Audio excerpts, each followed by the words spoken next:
Vamos para mais uma pitada de Constituição. E hoje, ação civil pública. A ação civil pública é uma medida judicial que visa a responsabilização por danos morais e patrimoniais causados por pessoas físicas ou jurídicas, estatais ou não, contra o meio ambiente, o consumidor, a ordem urbana, o patrimônio artístico histórico e os interesses difusos ou coletivos, como saúde, criança e adolescente, patrimônio público.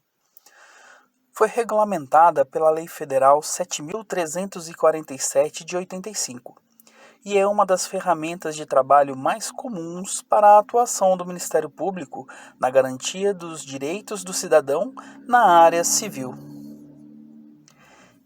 Quem pode propor? De acordo com a legislação, além do Ministério Público, podem propor as ações civis públicas a Defensoria Pública, a União, os estados, os municípios, as autarquias, as empresas públicas, as fundações e as sociedades de economia mista ou por associação. Cabe exclusivamente ao Ministério Público, porém, atuar como fiscal da lei nas ações propostas por essas entidades, garantindo com isso a proteção ao interesse público.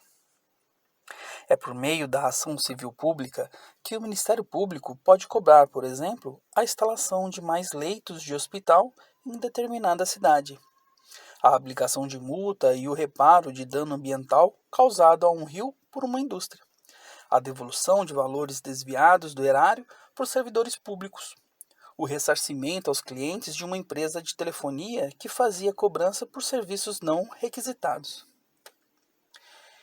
E de quem é a competência? Conforme disposto no artigo 2º da Lei 7.347, o foro de competência para o ajuizamento de ação civil pública é o local onde ocorreu o dano. Desta forma, será competente para o julgamento o juiz de direito da comarca em que ocorreu o dano, ressalvado, é claro, os casos de competência privativa. Todavia, mesmo em se tratando de casos de competência privativa, tem-se admitido o deslocamento da competência para a justiça comum, em se tratando de casos em que não há justiça especializada no local do dano, prevalecendo assim o critério de competência estabelecido pelo artigo 2º da Lei 7.347, ou seja, o local onde ocorreu o dano. Como exemplo, pode citar o caso que envolve uma empresa no qual, em regra, a competência para o julgamento seria a Justiça Federal.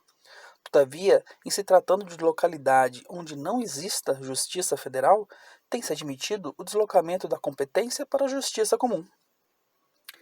Nos próximos vídeos, continuaremos com as nossas pitadas. Até mais!